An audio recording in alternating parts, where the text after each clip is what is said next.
Thank you.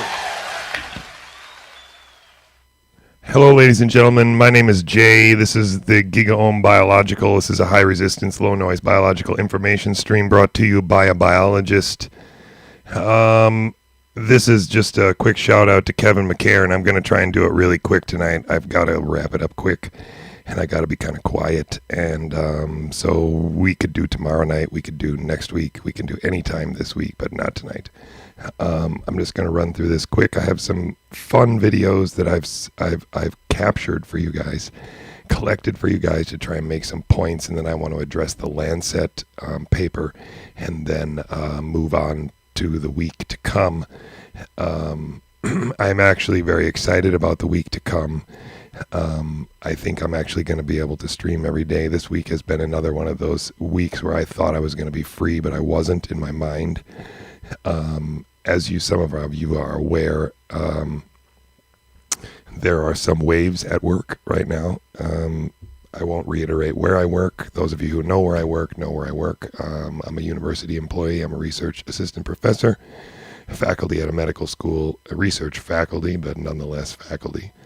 And with that comes some scrutiny. And at this stage, it's become more like pressure.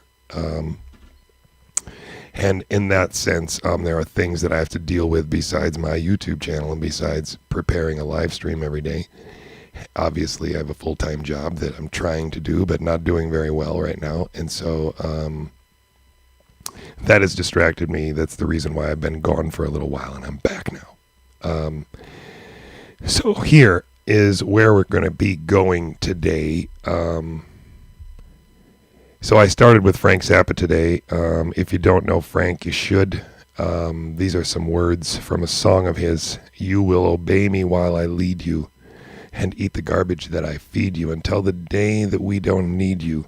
Don't go for help. No one will heed you.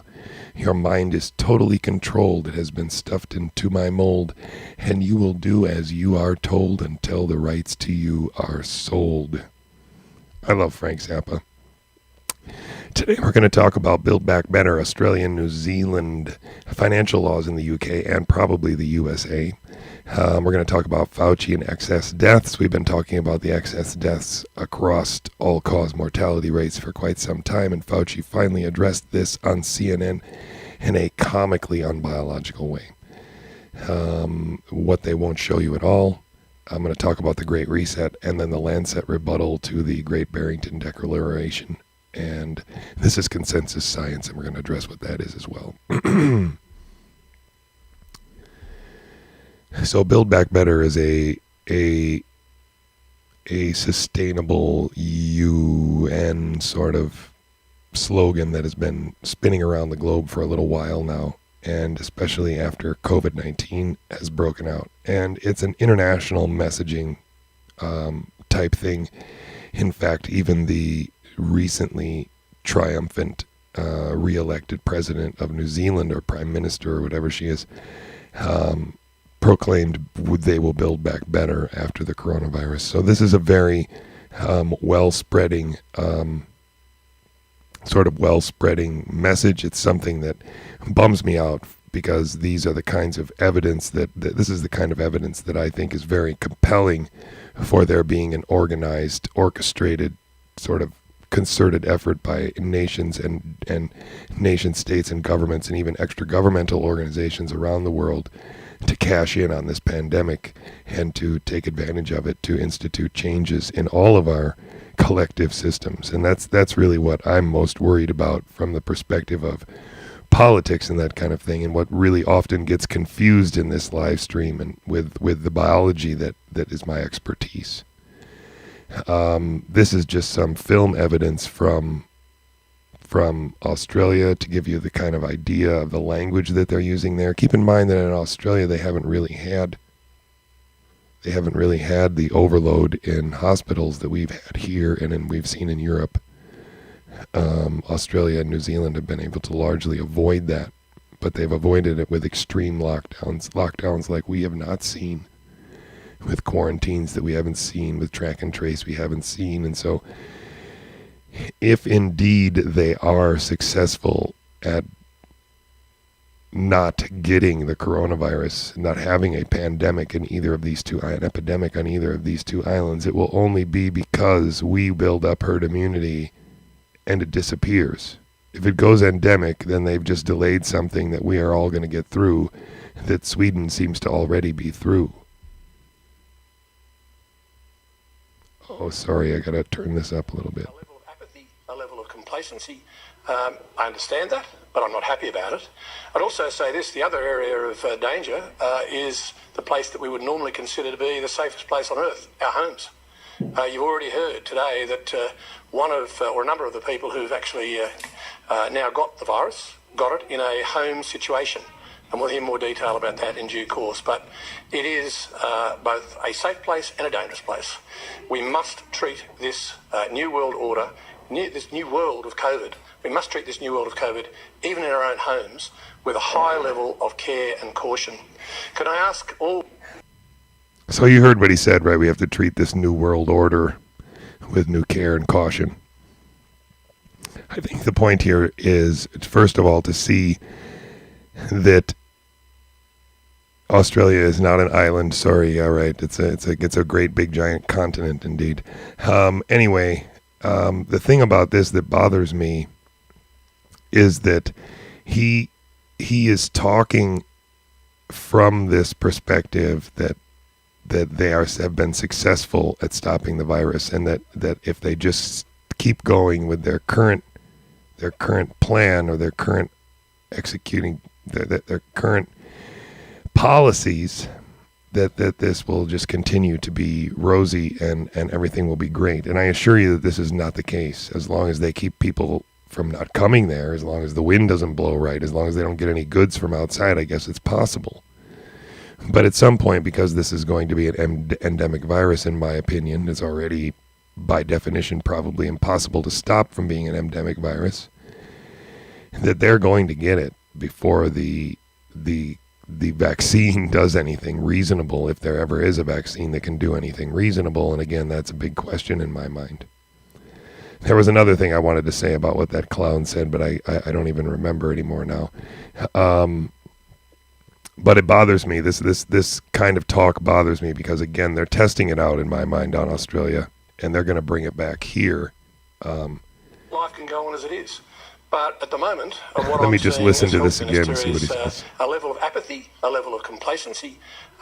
So apathy and complacency, you know, what he's talking about there is the place that we would normally consider to be the safest place on earth. The safest place on earth, at home. Yeah, okay, that's what he said. That's right, I remember now.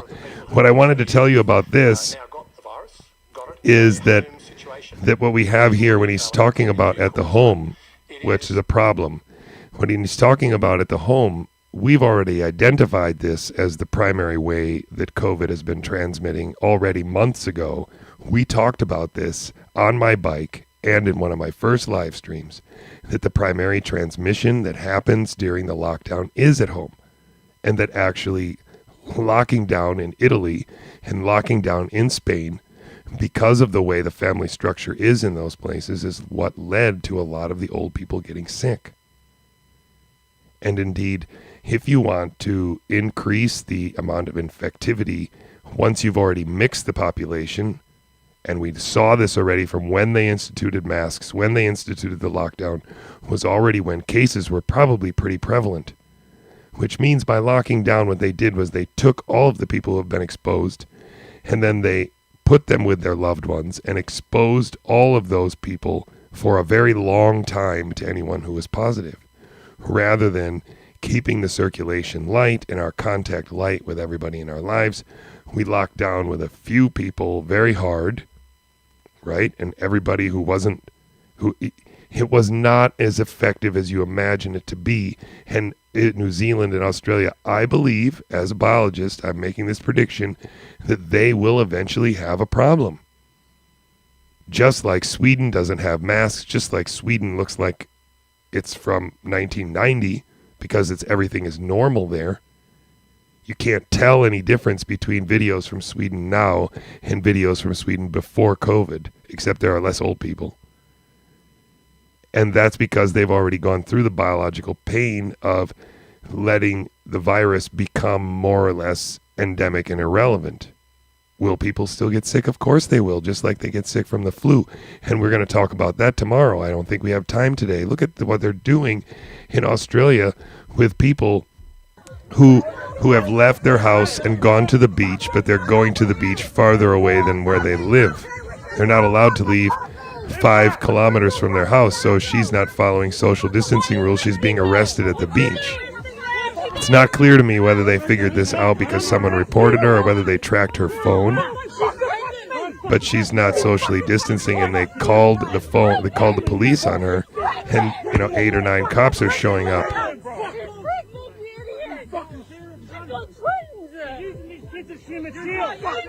And so they're, harassing the mom in front of the children. And so we are really dealing with political games, psychological games, and contradiction constantly. This is a recent leak from a Wales representative who tells you basically what's going on. When the government makes rules and laws about how they're going to support businesses, the businesses have to shut down in order to participate in the kinds of support that the government puts out. I'm quite certain that the same thing happened in March earlier this year in America. The consequences of taking the funds distributed through the CARE Act, distributed through all of these rescue packages, you had to shut down. You had to be a shut down business. You couldn't get any rescue loans or participate in any of these things if you were deciding to not close your business. And so there's multiple ways that they use political pressure, political power, political rules, societal rules, legislative changes to compel behavior. Listen to what this representative says about how they've done it in Wales and how they're changing it to compel businesses to comply now, because there won't be as much money available after November. The support from the UK government is changing. And as you said in your piece earlier, from the 1st of November, a less generous form of support will be available, but it's only available if those businesses are legally required to close. So we will have to close businesses to allow them to access that support. So you see the game here is going on the same in the UK as it's going on in America. There's a game happening here where businesses that want to participate, and it's usually huge businesses in America, right? That's the worst part about it. We're not taking care of our small businesses. We've taken care of our medium and large corporations that are being affected by the pandemic, and we're giving them lots and lots of money by back channels without supervision, without consequences, under the pretense that as long as they participate in this show, we'll take care of you. Okay? This is what's happening now. This is what we need to be aware of from the perspective of what really is happening here. One thing we've been talking about is excess deaths and the idea that the all-cause mortality rate, if you look at it year on year, you can see coronavirus as a small blip above what is year on year old people dying. Old people die every year. Interestingly enough, there is a way of looking at, I think I'm going to end the show here for just a second, because I want to add a slide here. Hold on. You can give me 1 second here, folks. We are working on a sort of, where would that be? COVID stuff, maybe. Patent.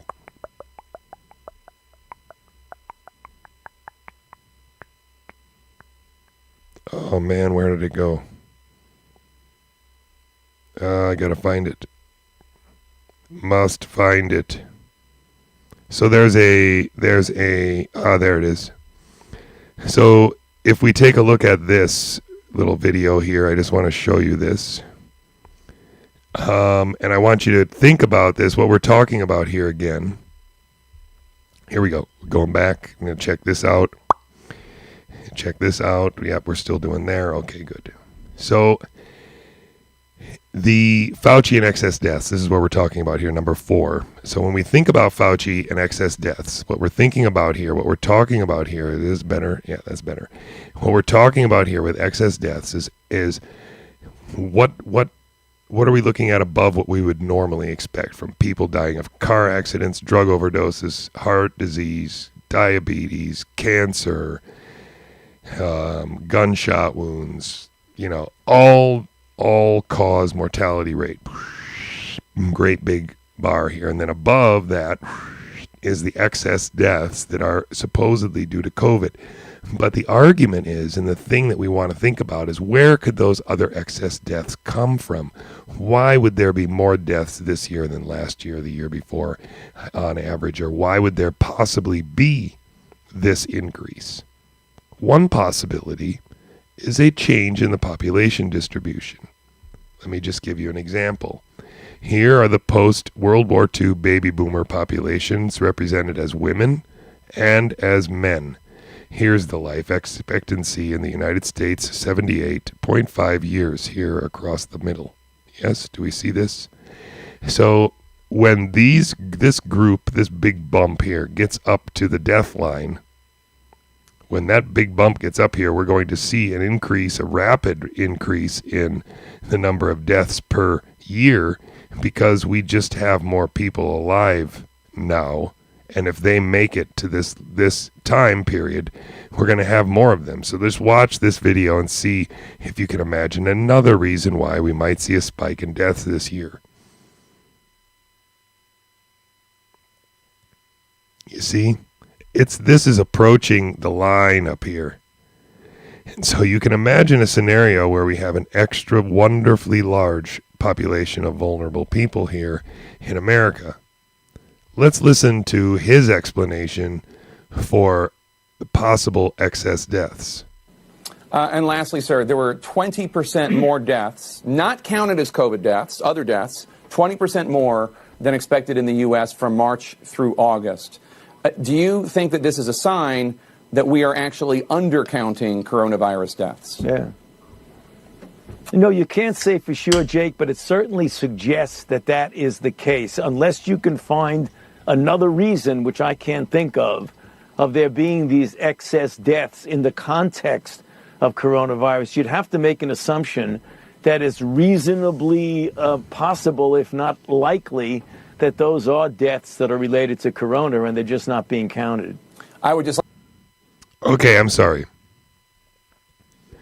But that's one of the worst things I've ever heard on television. And why is that bad? Why am I having a trouble with that? Why do you think that that's something that's bothering me right now? Why do you think that is? It's because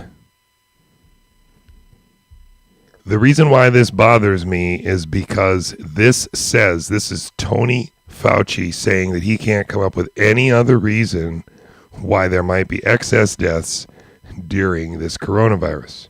He can't come up with he can't think of a thing. Not a thing.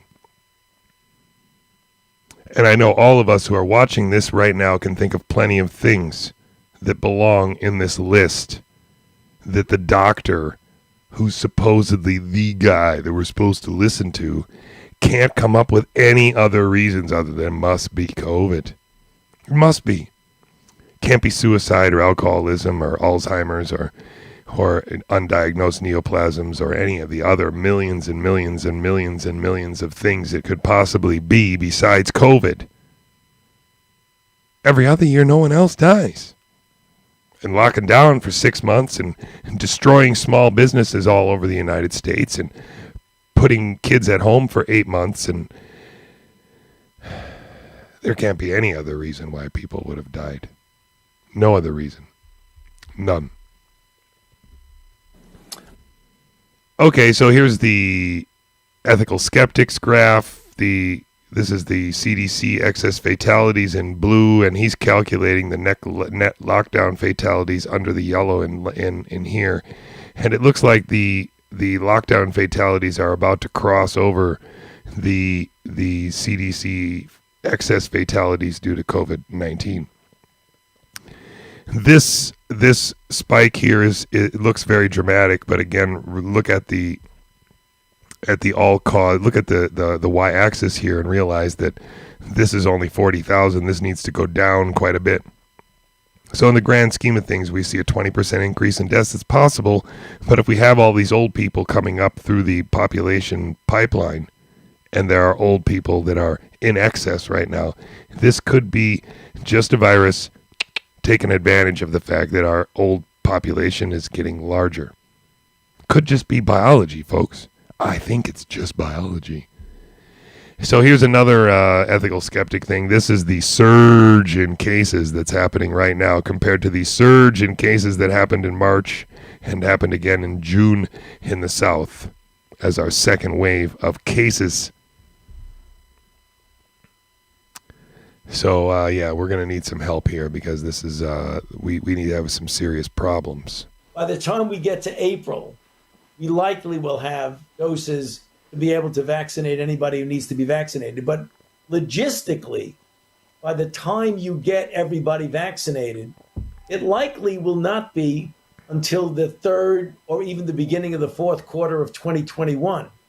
But it's not going to eliminate things like mask wearing and avoiding crowds and things like that. So I think we can approach normality, but I don't think we're going to be back to normal until the end of 2021.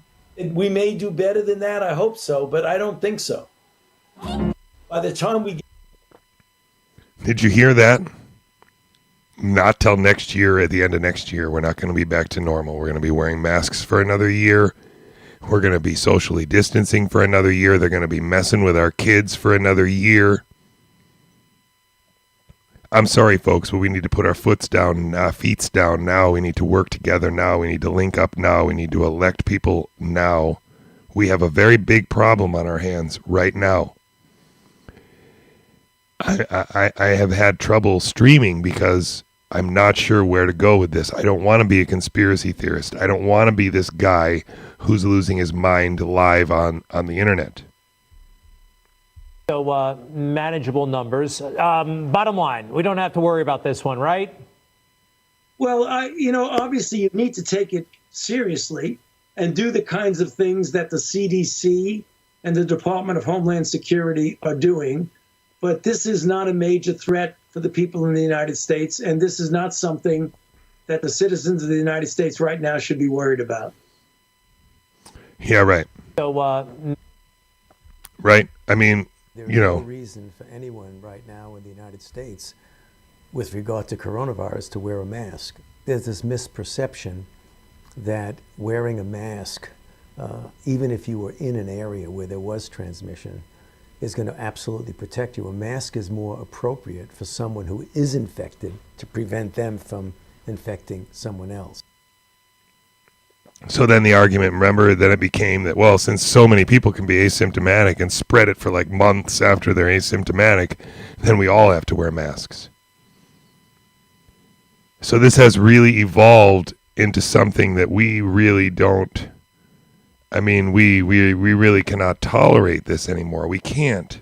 We cannot tolerate this anymore. We need to change this. We need to speak up. We need to really award the people who are saying the truth. So I'm going to show you some things they won't show you at all on television, but still are actually happening right now. This is Professor Dolores Cahill from Ireland. So I can just give you, there is no need for the lockdown. There's no need for teenagers and people to be wearing masks. And if you do wear a mask, you will have you'll have anxiety, for teenagers. There's huge increases, there will be, in suicides. And there will be increases in diseases like pleurisy and pneumonia and chronic fatigue. But the worst thing is, and it makes sense, this is all common sense, when you have a mask on, you're rebreathing your air, so you don't clear your carbon dioxide. So you have very quickly, in America, 2,000 parts per million is the safe dose, above you can't work. But when you wear a mask, it goes up to 8,000, which is essentially, parts per million. It's like 20, 30, 40 times. You get headaches, you get chronic fatigue. It's like working in a dangerous environment. You're not supposed to work in 2000 if you were working in a room. And wearing the mask is the equivalent of working in a toxic carbon dioxide, and you have less oxygen. It suppresses your immune system. It also activates any latent viruses you have, so that you will be more sick for the next flu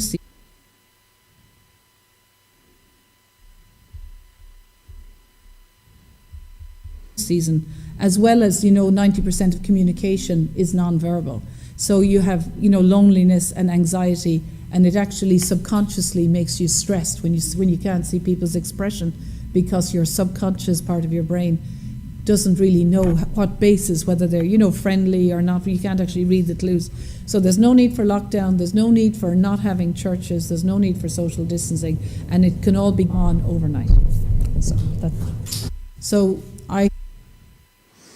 And so everybody's going to be screaming about this lady now, right? Oh no, not Dolores Cahill. She's crazy, right? She's crazy. Even Kevin is typing in there. No.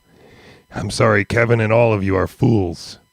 You are all fools for saying no, while the New England Journal of Medicine will publish a paper saying that if you wear your masks, you may activate the process of variolation and inoculate yourself against COVID-19. So it's okay for the New England Journal of Medicine to come out and say that if we wear masks, we may give ourselves an asymptomatic infection that will allow us to survive COVID better, to inoculate ourselves to COVID.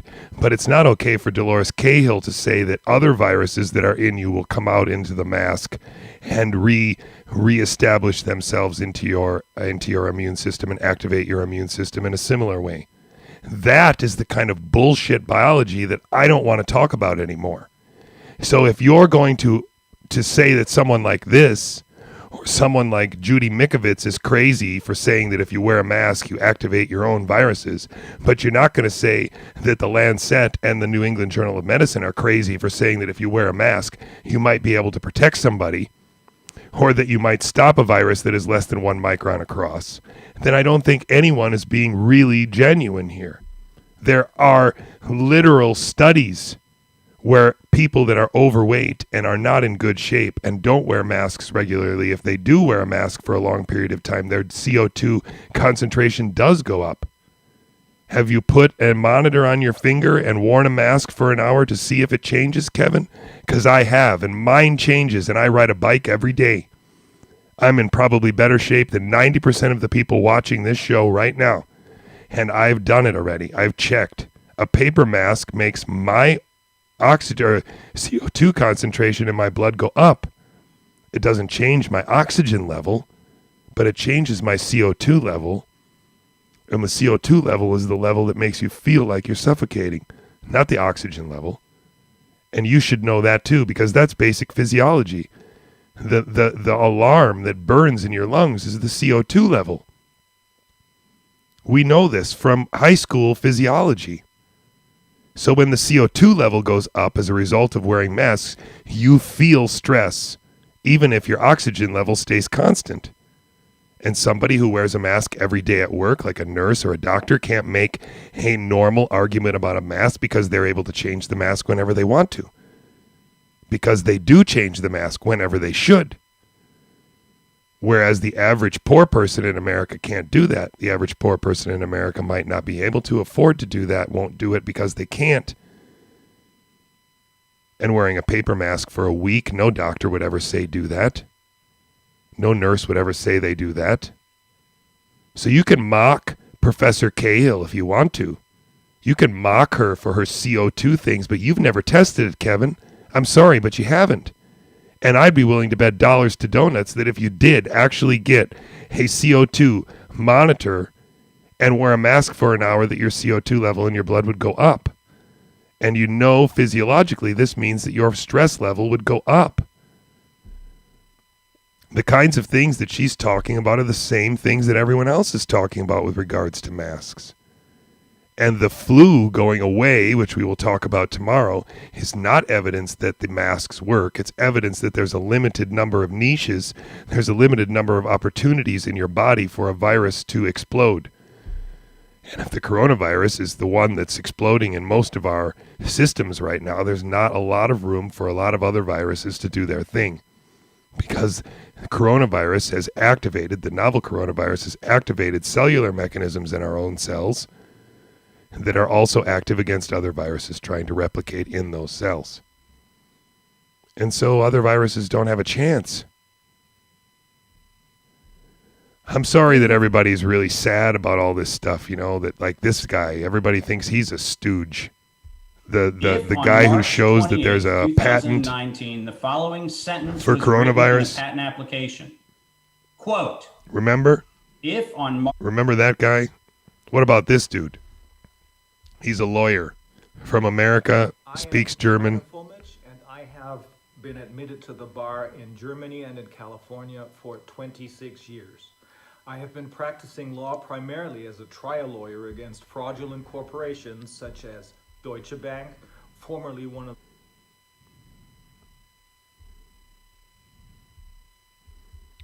the world's largest and most... Okay, so this guy is leading a lawsuit against a number of different corporations and the WHO, based in Germany.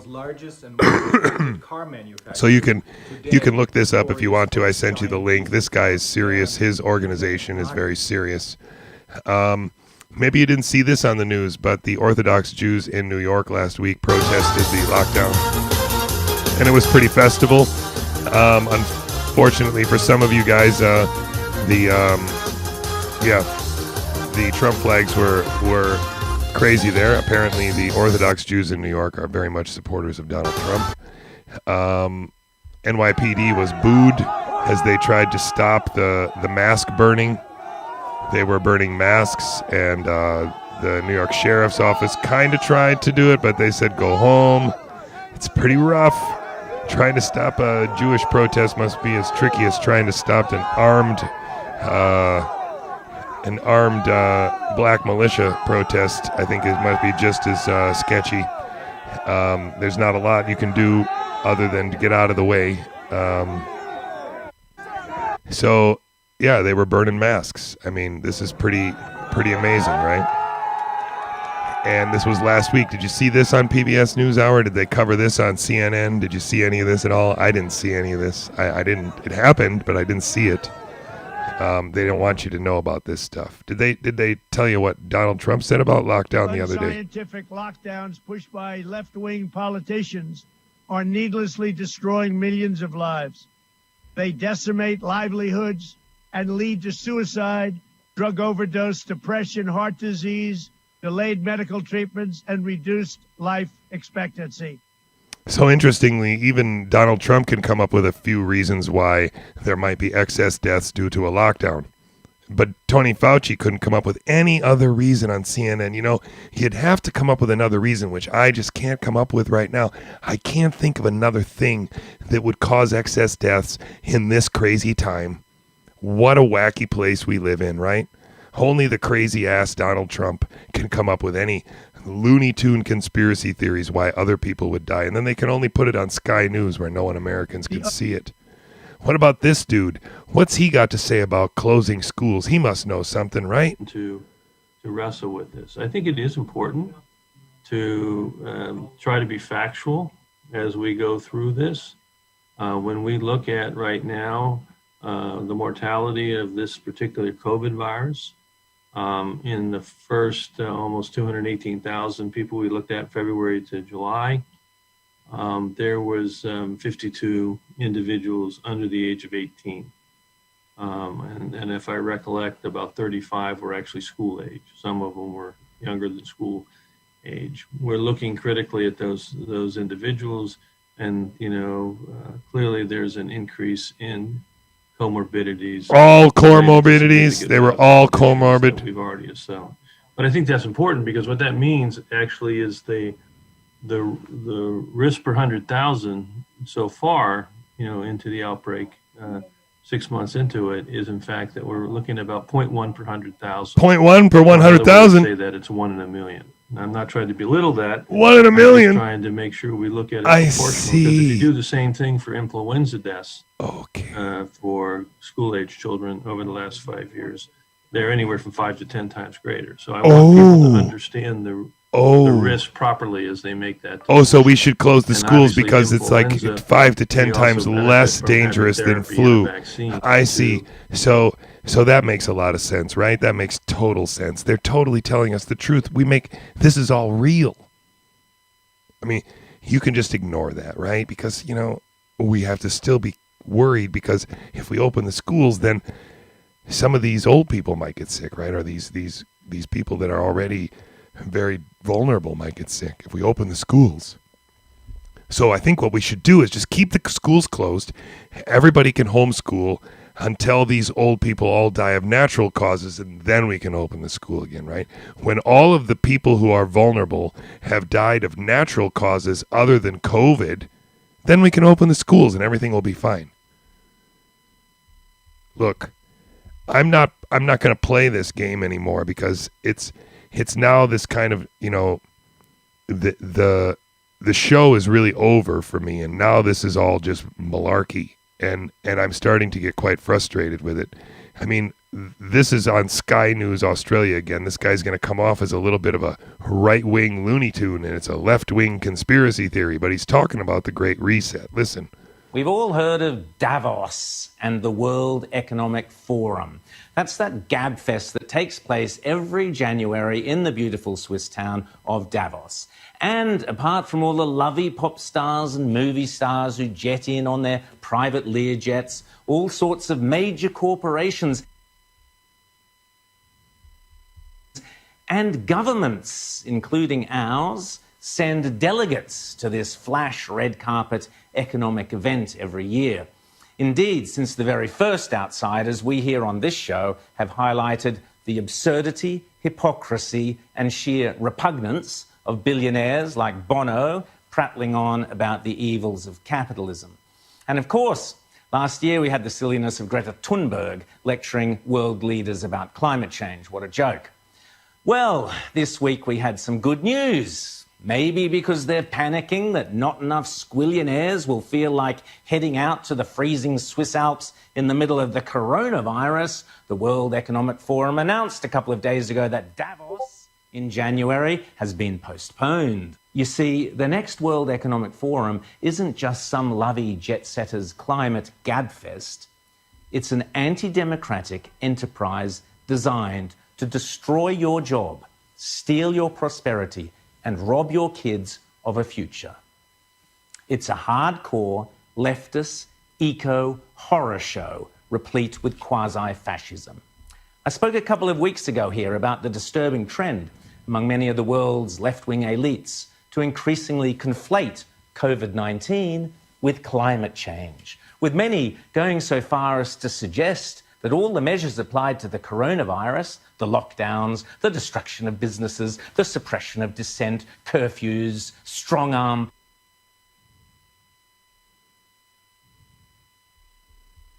police tactics, should become the new normal for dealing with climate change. And indeed, that is precisely what the next World Economic Forum is planning to do, to convince governments, with the help of big business and big tech, to bring about something deeply, deeply sinister called the Great Reset. Okay, so I played that and I wanted you to listen to it, but I want to comment on the stuff that's going on with the masks in the commentary here, because again, I understand this. I understand the argument that people want to make. I understand the argument that you want to make with regards to masks and the fact that they don't really, change your CO2. They don't change your oxygen level, and that people wear masks for 12 hours a day in the surgery room. And I've done it before in surgery, where I do surgery all day on mice, and I'm wearing a mask most of the day, and that's all well and good. I'm not saying people can't wear masks without dying. What I'm saying is that the same bullshit arguments based not in biology but in intuition and common sense and gut feeling that you would say are wearing a mask is fine, wearing a mask is not dangerous, and wearing a mask doesn't really help or hurt anything, and it probably helps because intuitively it makes sense, is the same reasoning that I can use to say that I don't want to get sick with viruses that I would normally be expelling while I talk, normally be expelling while I breathe, normally be expelling when I cough, are instead staying in a mask and being rebreathed by me back into my lungs and into my chest and back into my system. And you can't tell me that that doesn't happen. You can't argue that that doesn't happen. You don't even know if it didn't happen to you when you were doing surgery for 12 hours and then came home and had a head cold the next day because you didn't keep track of it. You don't know. And people who do surgery every day, doctors who do surgery every day, maybe they don't have anything wrong with them. That's fine. Where are they doing surgery? In a surgery suite with filtered air, with everybody wearing clean clothes, where there's no exhaust from motorcycles or breathing outside. This is sterile air on sterile cloth and sterile masks. So then you start with sterile everything, and then 12 hours later, you take it off. We're not talking about that now. We're talking about poor people who have 4 paper masks for their family that has to last the whole week until they decide to go to the one store they know of that gives them away for free. We're talking about Aldi selling 50 masks for $30 to poor people in Pittsburgh. And I'm sick of this shit. Because it's not necessary to wear masks outside. It's not necessary to wear masks in schools. You can open up windows. We can use fans and humidifiers. And while you guys are all arguing about masks, again, nobody's talking about vitamin D and zinc. For literally 9 months now, no one's talking about vitamin D and zinc. And I'm sorry, but you can shove your mask where the sun doesn't shine. Because I'm a healthy person, and healthy people don't need to wear masks. Okay? That's the way it is. That's biology. We know enough about viruses to know that chances are a lot more people have been infected with a mild asymptomatic case of coronavirus than what they're reporting on the news. All of you people who think that only 10 or 15% of the people have been exposed are simply not living in biological reality. On one hand, you want to believe that the virus started somewhere in September of 2019, but still it's possible to be in October of 2019 and hasn't come to a town near you? Please.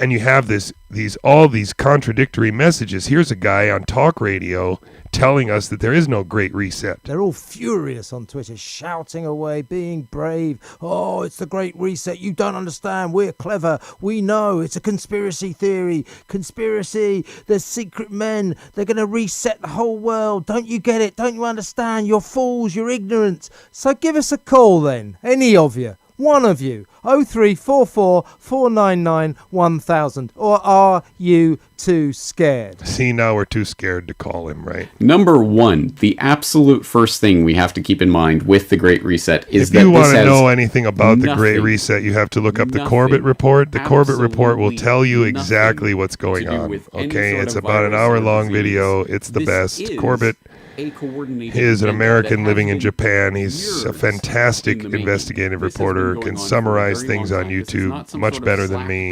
This is the guy you need to listen to. I sent you that link. This is really the guy. Number one. But Charles Schwab is the guy who's coordinating this. He is the head of the World Economic Forum. If you hear this guy talk, it's terrifying. You would think he would just hire someone who didn't have such a horrible accent as him. You can read this article at winteroak.org. I think it's a pretty thorough description of what they're planning, and much of their language is what really terrifies me, because what they want to do is change what it means to be human in our society. Change what it means to be human. Change what it means to be human. Change what it means to be human. That's what they keep saying over and over. We're going to change the way what it means to be human. He's a Canadian living in Japan. My fault, Canadian. So the Great Reset is something real. It's something that we really need to be aware of, to start listening for the language of it and make sure that we work against it. There is something larger happening here. Cryptocurrency, digital currency, this kinds of things are changing, as well as tracking us. The apps are out there, right? I mean, there's a book for sale if you want to read it. You can read it on Kindle for free, written by Charles Schwab, and you can really read what their plan is to change what it means to be human. There's also an article here that I sent you a link to that is written by him, by Klaus Schwab, and it will tell you a lot about what is going on there. He tells you a lot about what he's thinking about, developing a new paradigm for the world economy. So this is what's frustrating me now, because we've gone so far off the reservation that actually now we have a Fox News and a MSNBC News of the COVID-19 rejection or acceptance. And so we have a Lancet paper that is called the John Snow Declaration, and then we have the Great Barrington Declaration, and one is the good guys and one is the bad guys. One is scientists and the other ones are scientists. That's what we're really dealing with here. I didn't get that on screen, but really, one Lancet, they are scientists, and then the other, the Great Barrington Declaration, are scientists, right? And that's what they say about each other. Then you reverse it, and the other ones say they're scientists and they're scientists. And so there's really just a Fox News and an MSNBC of opinion about how our society should be responding to COVID-19. This is absurd. This is absurd. This is evidence we are being played. And this is really a problem. And this is where I think we have a thing where we have to be going forward. We have to be focused on this. We need to be seeing this for what it is when they give us these two choices to make, and then they fight over which one of those two is correct, and then they, well, but that one is supported by the Cook brothers, and on that one is supported by yada yada, and oh my gosh, did you see them? And it turns out that both sides have something that makes sense for the other side to reject them. Just like it makes perfect sense for every Democrat to think that, oh my gosh, I can't believe those Republicans are so stupid as to believe Donald Trump. And just like the Republicans can look at them and say, wow, how could they think about voting for Biden and Harris? You have to see it, the dichotomy as being the trap. Even though I personally think that the Great Barrington Declaration has more biology and reasonable biology behind it, because of who is funding it, because of the people that have been tied to it, there are ways to smear it. You can't really smear the three people who've started it, but you can smear some of the people who are funding it. You can smear some of the people who've signed it. And that's really the only thing they're trying to do here. So what's this silly Lancet rebuttal about? Well, first of all, if you look at it on the webpage, you actually have to download the list of authors. You can't just see it because, that would be crazy, right? We wouldn't want to put our names on such a publication. You have to download that list of authors. You can scroll over these on the website. You can also see a few authors that I've never seen any of their names before that wrote this, apparently. And what do we really talk about here? This is what the PDF looks like, is scientific consensus on the COVID-19 pandemic. We need to act now. Okay, so again, we're starting to see what that Australian dude pointed out, right? That we're now, just like there's a consensus about global warming, you have to accept the scientific consensus on COVID-19. And it's going to sound really weird because now you're going to say, wait, JC, don't you think there's global warming? Yeah, I do. But my point is that logically, they're not tied together, but logically they are trying to tie them together in your subconscious, make you think in the same way, setting the same trap for you. There's just some consensus. It's a consensus. It's a consensus of scientists that tell you that COVID is scary. Let me read this to you. SARS-CoV-2 spreads through contact and longer range transmission via aerosols, especially in conditions where ventilation is poor.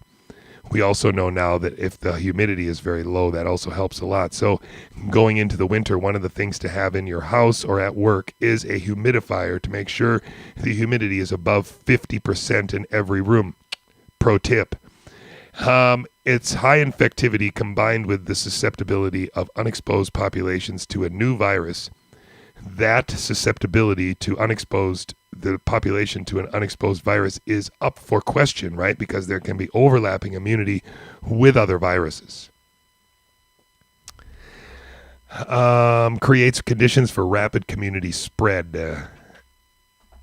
Fatal infection fatality rate of COVID-19 is several-fold higher than that of the seasonal influenza. That's from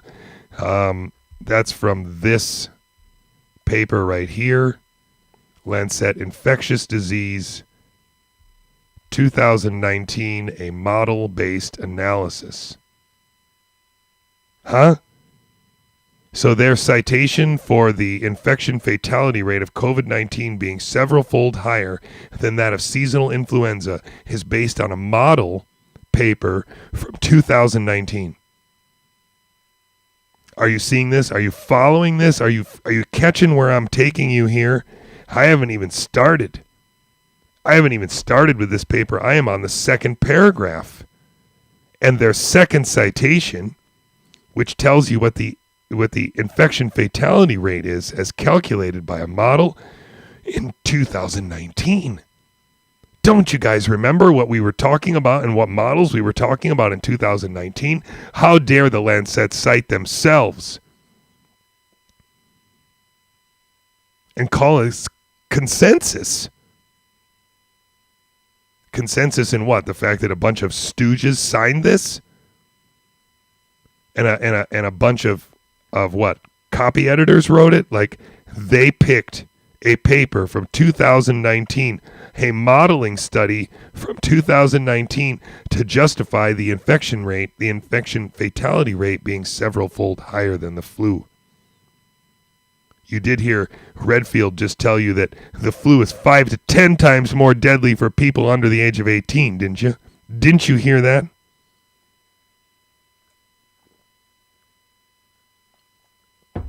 This is crazy, man. This is crazy, and it just keeps going on. Infection can lead to persistent illness, including young, previously healthy people, i.e. long COVID. The Nature paper from 2020 on long COVID. We've already talked about what long COVID probably is and what kinds of, sort of things that are long COVID. You heard the quack, Dr. Dolores Cahill, tell you that chronic fatigue syndrome can also come from wearing masks all the time. I think one of the things you have to realize is that there are people who work in professional situations where they need to wear masks that have trouble with it. And so the whole idea of safely wearing a mask requires you to have the ability to change your mask regularly. That's it. That's the bottom line. You need to have a box of masks. They need to be disposable. And if you don't have that, then everything else is out the door, right? I mean, if you're wearing a loose-fitting cotton mask, you're not saving anybody. If you're wearing a face shield across your face, you're not saving anyone. As long as you're social distancing, you're not spitting on many people, and the aerosol can't be avoided. So again, it's one of those things. Masks are really meant, in the surgery room, are meant to stop spitting. Stop coughing, stop spatter.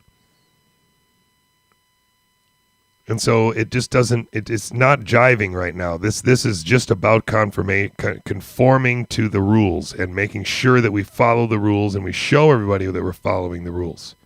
It's as arbitrary as saying that we should wear black t-shirts because white t-shirts attract the virus. And if we all wore black t-shirts, then we would all be showing each other that, look, we're doing what we're told. I know it's hard because intuitively it makes sense, and it does, to a certain extent, help. If you are sick, and you should have a mask on, that's for sure. Ideally, you just send someone else to the store, right? But that's what we should have been doing with flu. That's what we should do with strep throat. That's what we should do with mononucleosis. That's what we should do with all of these diseases. Stay home.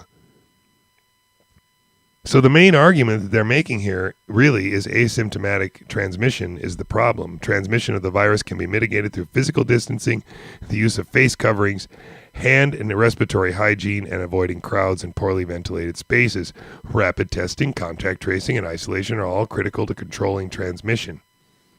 But again, we're not talking anything, not mentioning one dang thing about the fact that we know that the tests that we are using are far from 100% accurate. And on a low prevalence background, we can have up to 10% cross-reactivity with other coronaviruses endemic to the human population. And we just don't talk about it anymore. It was on the radar for like this long because the New York Times reported it, and then it's vanished. And I hate to break it to you guys, but we're still using the same damn tests. The same damn companies are still making $1.5 billion a week. And it's not changing anything about the number of people who are testing false positive. That number is constant. It's around 5 to 7%. So as long as you have a 5 to 7% positive rate, there is no way to tell what's going on. Nothing. None. Zero. There's no argument here. Unless you use 5 primer sets and double run it, you don't know. And unless you keep the cycle count down to 32 or 30, you don't know. And it's very disingenuous to say that you do, because you could have been infected weeks ago and already be over it and still have the RNA in your throat to test positive. Up to 40 days is the length of time that you can have unreplicating, non-infectious RNA from the virus left over, or from another virus that you had that can react with this PCR primer sets.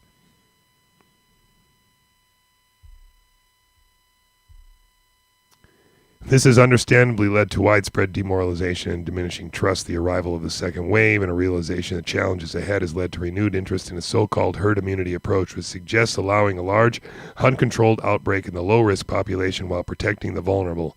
This has already happened. Proponents suggest that this would lead to the development of infection-acquired population immunity in the low-risk population, which will eventually protect the vulnerable, like it happens with common cold and the flu every year. Every year.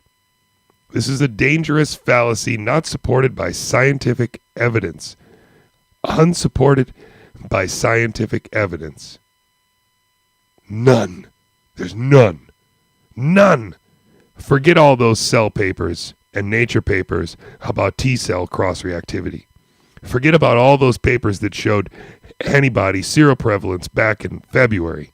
Forget about all the papers that show that people who didn't have coronavirus have T-cell reactivity. Forget about all the papers. Forget about all of them. There's no evidence for this.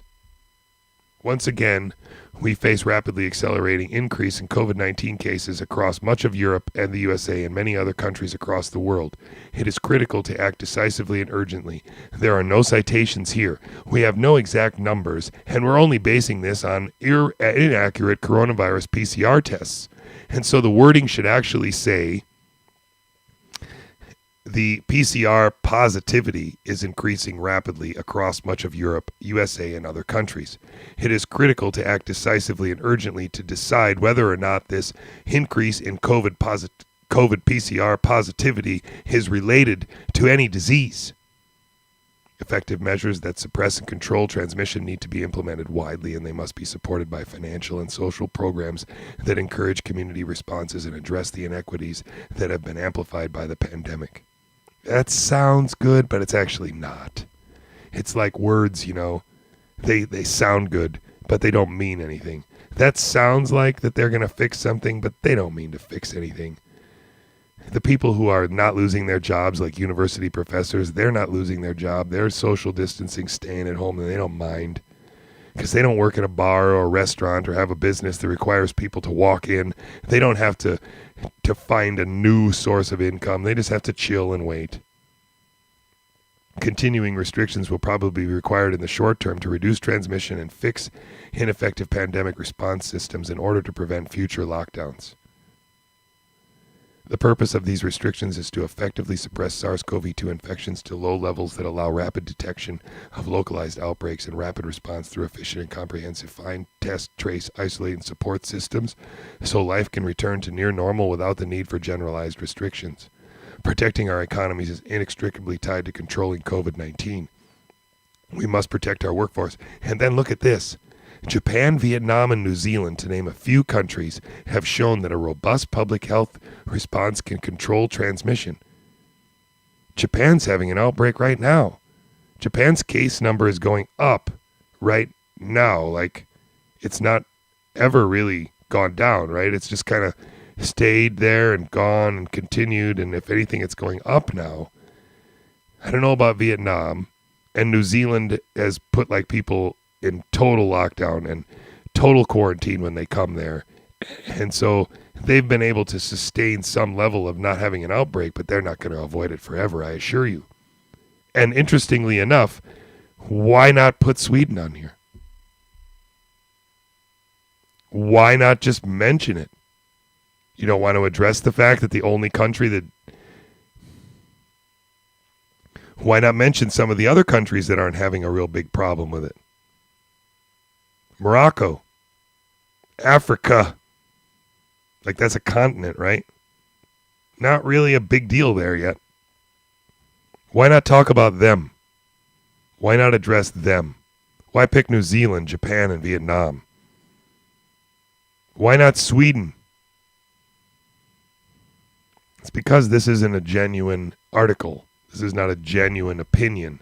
This is not based on genuine biology. This is a political stunt that was provoked by the Great Barrington Declaration, which is written by 3 very respected epidemiologists from Harvard, Stanford, and Oxford. And this one is written by 5 hacks and signed by a bunch of chumps who all get money from the Chinese government in one way or another. They work for Columbia and Scripps and all these other places that have been bought out by China. Lancet, the New England Journal of Medicine, Nature. I mean, they're not citing anybody but themselves. This is not a consensus. If you cite yourself, if you cite people who are all on your team, you ignore everybody else. You can't explain what's going on the planet unless you take into account Sweden. You can't take into account what's going on the planet unless you take into account deaths and cases, not just cases. These people are lying to you. And the mainstream media is pushing it on you like these guys are the scientists and the Great Barrington is the scientists. But they won't let any of those people debate anyone. They'll only let them go on Fox News where no one will take them seriously except for the people who already know what's going on. And that's the horrible part about it, right? They have you trapped over there on the blue side. They have you trapped over there on the left. The only way that you can escape the narrative is to accept that you're going to vote for Donald Trump. Well, you're not going to do that, so then you're going to accept the narrative, right? It's a horribly steep slope, and at the bottom is you accepting the narrative. You can't climb out of that unless you accept a rope from Donald Trump and the Republicans, right? Because that, from the whole's perspective, is the only way out. Vote for Donald Trump. And on the other hand, the people who are in the hole where Donald Trump is, the only way out is to like buy into this whole left-right thing and think that the left is right. And so they've got you trapped in this cognitive prison where it seems very difficult for you to pick what's right. But biologically, what's right is that the coronavirus is probably a laboratory accident. The coronavirus is still naturally constrained by what coronaviruses can and can't do, what coronaviruses can and can't be. And myself, as a biologist, I hope that this coronavirus, being constrained by Mother Nature's laws and the limited sort of creativity that we have as biologists tinkering with these things, that this is likely a vaccine candidate that was purposefully made very infectious but not very deadly. Very stable so that they could track it for a long time, but not very deadly. And so the show you're seeing here is a combination of an aging population coming to the time when they are vulnerable to such a virus, and a coming-of-age population that is also unhealthy like any other previous generation has never been. We have a lot of old fat people now, a lot of old sick people now, old, sad, lonely, sick people in America. And that aging population is expanding rapidly, as I showed you on that population graph, and that population is the vulnerable population that the flu, or this year the COVID virus, is taking out. What I'd like to show you tomorrow, this is the John Snow memorandum. It's more than 3,600 scientists, researchers, and healthcare professionals have now signed the John Snow memorandum. The Great Barrington Declaration, on the other hand, what do I do here? Oh yeah, sorry. Has been signed by 523,000 concerned citizens, 10,464 medical and public health scientists, and 28,789 health practitioners, medical practitioners. So if we're talking about consensus here, then we're talking about a little over 500,000 versus 3,500. Is that a consensus? I don't know.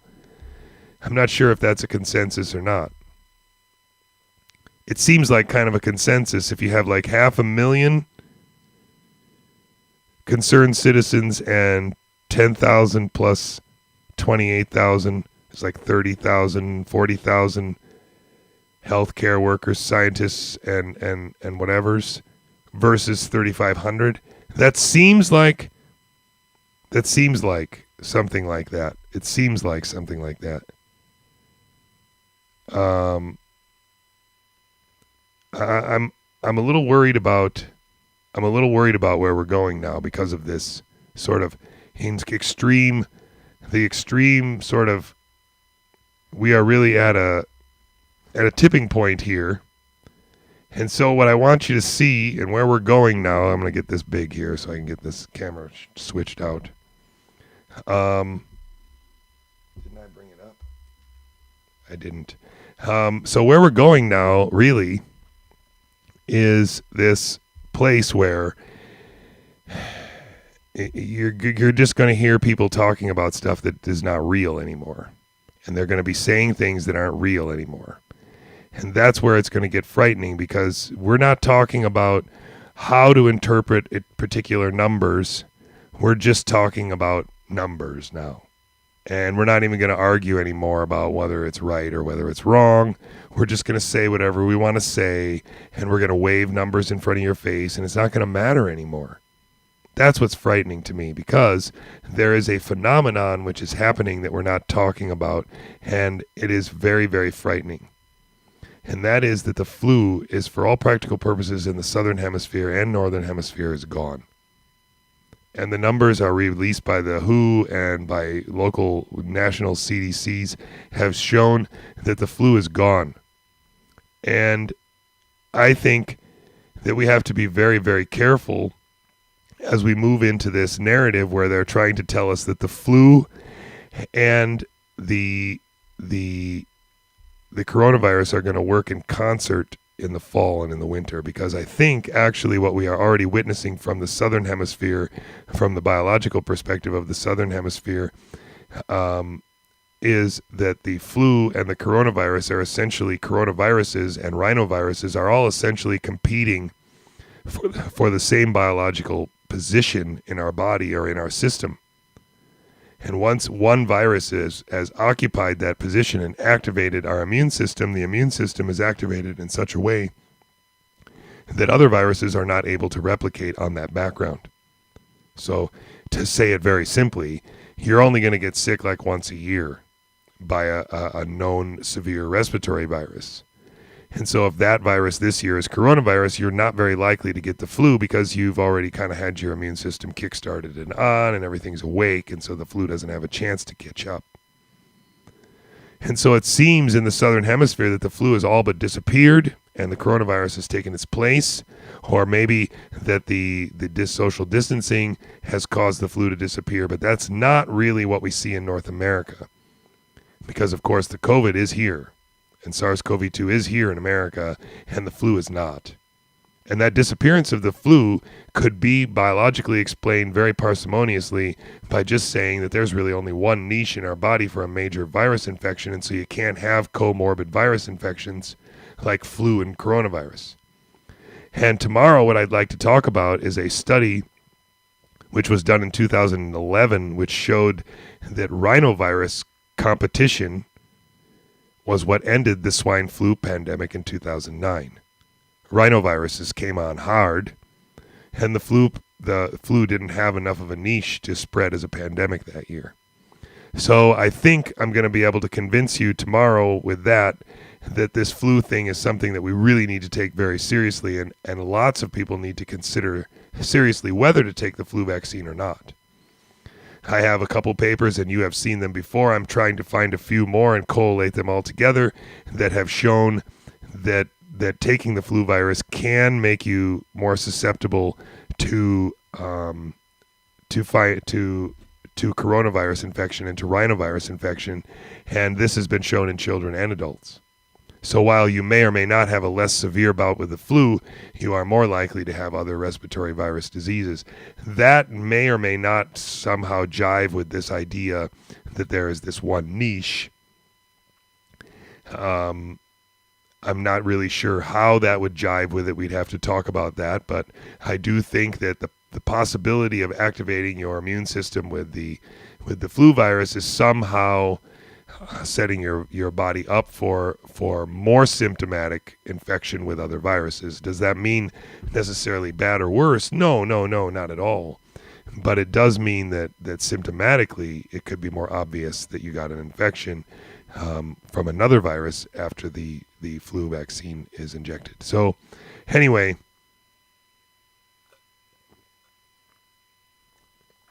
that was where I was going tonight. The flu vaccine is gone, will be tomorrow, or the flu is gone, sorry, and I'm going to revisit this gene simulation study from the Oak Ridge Laboratories to try and remind you about the bradykinin hypothesis and why I still think it's very relevant, even though we're still talking about this as some kind of blood disease or pathology of the blood. Bradykinin still works very well with that. So we have to really figure out what's going on with the virus and sort of what the mechanisms are. But we have to also remember from a biological perspective that this is a bit of it's a very complex system, and people are very complex systems, and the virus is just one very small cog in that machine. And the reason why the vast majority of us are asymptomatic seems a lot to do with zinc and nutrition and vitamin D. And so if we can get to the stage where we understand it like this, I think most of us are going to be fine because we're going to get the right advice, which is not being given away on TV right now, which is vitamin D, zinc, vitamin C, exercise, sunshine, fresh air, and just generally eating well. The problem is Americans don't do that. Americans, we don't take care of ourselves. We're not very, very attentive to what we put in our bodies, and many of us are in denial about how often we eat fast food. And that is why the United States is having a problem with this virus in a way that a lot of other countries are not. But the first and foremost reason is because lockdowns don't work and they often are extending the pandemic. Have we saved our hospitals from overload? That's probably up for debate. I guess it's possible that we have. We have a number of people that are vulnerable to the virus in the United States, and so we had mathematical reason to be worried that the system could become overloaded. We also made a bunch of weird changes influenced by private equity firms that are in control of our hospitals, that before the pandemic we greatly decreased the total capacity of our hospitals and hamstringed a lot of our hospital staff so that the so that the impact of COVID was naturally going to be higher because we already had handicapped ourselves. We also set ourselves up for the idea that we needed to have ventilators and that people were needed to be put on ventilators in order to be saved from COVID. This has turned out to not to be the case, and in fact, many of the people that were put on ventilators in New York City and New Jersey were probably killed by that machine. And yet you can remember in January, February, and March, there was all kinds of hype. Even Tesla was going to, and Elon Musk was going to manufacture ventilators because there was such a shortage. Where did that narrative go? Where did that story disappear to other than into the annals of history because the narrative itself has changed? It's not because we've learned more. It's because the whole thing is kind of a theater. And that's what the problem is. Once we started screening people with PCR and screening people for a virus with sketchy primer sets, that's when this whole thing lost control. We need to screen only people with symptoms, just like we do with AIDS. If you have symptoms, we can test for it. But if we started testing everyone in the United States for AIDS, you'd be very surprised at how many people would test positive if we went out to 40 cycles. I think everybody would be very surprised at how many people would be positive for AIDS and how huge the epidemic would be as we tested the United States from coast to coast, running out to 40 cycles. So I know you can't see me anymore because my camera went out. I don't really care because this is not about me. This is about getting this information out. I'm going to see you guys tomorrow again. This is the Great Barrington Declaration. Please find it and sign it. Add your name to the thousands of people who have signed it. Don't listen to the mainstream media. Even though this may or may not be funded by people that we don't trust, the message here is very clear. The message here is about freedom. The message here is about self-determination. The message here is about lack of government crackdown. Just like we don't want the government telling us what to do with a lot of other things, we don't really need the government telling us to do the things that they're telling us to do now. And we definitely need our children back in school. And we definitely need to figure out a way to get that to happen. So the flu numbers we're going to talk about tomorrow. I didn't want to do that tonight because I wasn't prepared to do it yet. I will be prepared by tomorrow to do it. I've said this before, and I'll say it again, ladies and gentlemen. I'm going to try and stream every day now. Sometimes it's just there's too much going on in the background of my life in order to get my mind straight enough to do this. But I do think I'm pretty aware of where I'm going in the future now and what's going to happen. And so I think this is going to be something that I'm going to be able to do more regularly and more consistently. For those of you who have joined me, thank you very much for joining me tonight. Thank me very much. Thank you very much for joining me tonight. If you want to support the stream, the links are below. I will be on tomorrow night at 9:20 as well. It was a little bit informal this evening, and I apologize for that. But I got a little riled up, and I wanted to be done early already, and I'm not done yet, so I'm going to end it right now. Again, thank you guys for joining me. Thank you for being here tonight. The song that we're going to close out is called Watermelon and Easter Hay. Don't ever cover this song because Frank Zappa asked us not to play it. Just listen to it. So anyway...